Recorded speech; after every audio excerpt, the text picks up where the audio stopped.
सभी को मेरा नमस्कार। आज है 8 फरवरी। तो आज के वीडियो टॉपिक है पॉलिटी, भारत की राज्य व्यवस्था।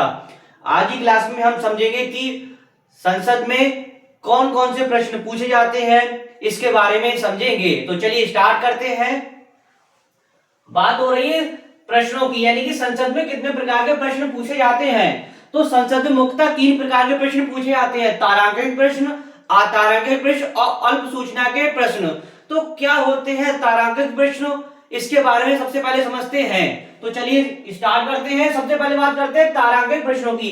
तो तारांकित प्रश्न का मतलब होता है जिनका उत्तर मौखिक दिया जाता है। सीधे समझिए, तारांकित प्रश्न का उत्तर मौखिक दिया जाता है। तो इसे हम शॉर्टली समझते हैं। इन्हें अनुपूरक प्रश्न भी कहा जाता है, यानी कि तारांकित प्रश्न को अनुपूरक प्रश्न भी कहा जाता है, जिनका उत्तर कैसे मौखिक दिया जाता है, यानी कि इनका उत्तर मौखिक दिया जाता है। कोई अगर कोई प्रश्न पूछेगा तो इनका उत्तर कैसे देंगे, मौखिक दिया जाता है।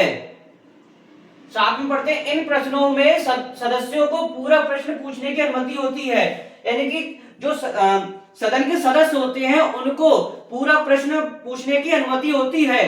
तो तारांकित प्रश्न क्या होते हैं? तारांकित प्रश्न होते हैं कि जब कोई सदन का सदस्य कोई प्रश्न पूछता है तो उसका उत्तर कैसे देंगे, मौखिक दिया जाता है। अब आती है अतारांकित प्रश्न।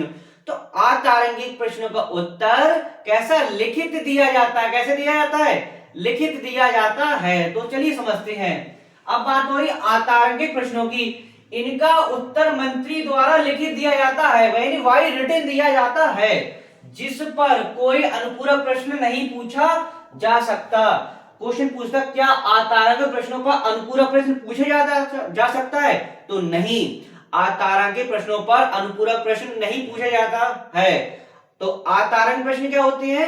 अतारांकित प्रश्न वह होते हैं जिनका उत्तर कैसा, लिखित दिया जाता है। जब कोई सदन का सदस्य कोई प्रश्न पूछता है तो लिखित में पूछता है, तो उसका उत्तर कैसा, लिखित में दिया जाता है। तो ये क्या होता है, अतारांकित प्रश्न होता है।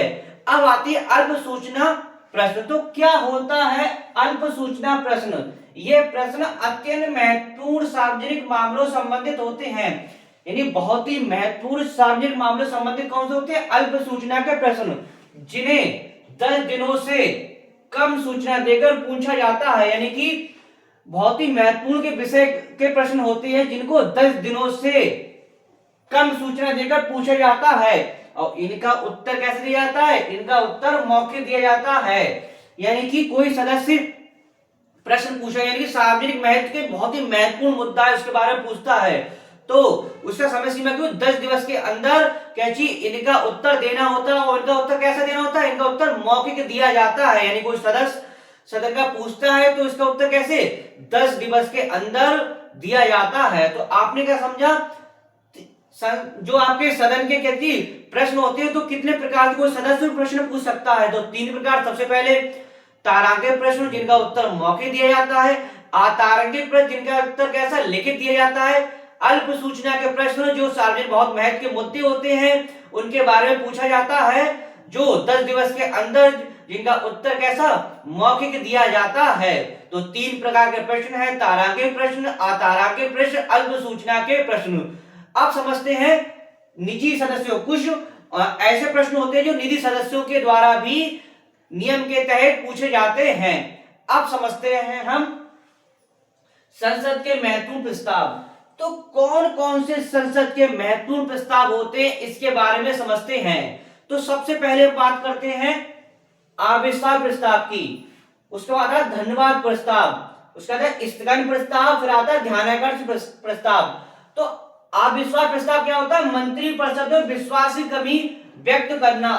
अविश्वास प्रस्ताव का मतलब होता है मंत्रिपरिषद में विश्वास की कमी व्यक्त करना। दूसरा है धन्यवाद प्रस्ताव, राष्ट्रपति के अभिभाषण के लिए उनका आभार व्यक्त करना। यानी कि जब राष्ट्रपति अभिभाषण करते हैं तो उनका आभार व्यक्त क्या करते हैं, तो कौन सा प्रस्ताव होता है, धन्यवाद प्रस्ताव।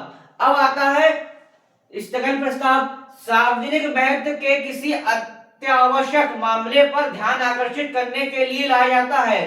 सार्वजनिक महत्व का कोई मुद्दा हो, उसके क्या चीज मामले पर ध्यान आकर्षित करने के लिए कौन सा प्रस्ताव लाते हैं, स्थगन प्रस्ताव।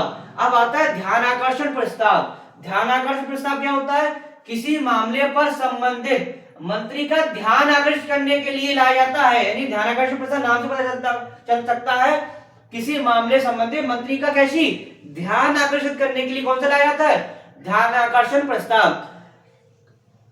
आपने समझा जो प्रस्ताव है इसके बारे में आज शॉर्टली समझा, कल की क्लास में हम इसके डिटेल में बताएंगे क्या होता है आविष्कार प्रस्ताव, क्या होता है ध्यानाकर्षण प्रस्ताव, आविष्कार प्रस्ताव कौन लाता है, किसके द्वारा लाया जाता है, अगर आविष्कार प्रस्ताव पास हो जाता है तो क्या स्थिति बन जाती है, इसके बारे में हम कल की क्लास में समझेंगे। तो आज आपने क्या समझा, जो सदन में कितने प्रकार से प्रश्न पूछे जाते हैं, तो सदन में 3 प्रकार से प्रश्न पूछे जाते हैं। कौन कौन से, तारांकित प्रश्न, अतारांकित प्रश्न, अल्प सूचना के प्रश्न। तारांकित प्रश्न जिनका उत्तर कैसा मौखिक दिया जाता है, अतारांकित प्रश्न जिनका उत्तर कैसा लिखित दिया जाता है, अल्प सूचना के प्रश्न जो कि सार्वजनिक महत्व के मुद्दे होते हैं उनके संबंध में लाया जाता है, जिनका उत्तर 10 दिवस के अंदर मौखिक दिया जाता है। तो आशा करता हूं वीडियो आपको अच्छा लगा, वीडियो को अच्छे से लाइक कीजिएगा, शेयर कीजिए, कमेंट्स कीजिएगा। इसका वीडियो समाप्त करते हैं, नेक्स्ट टॉपिक के साथ मिलेंगे, धन्यवाद।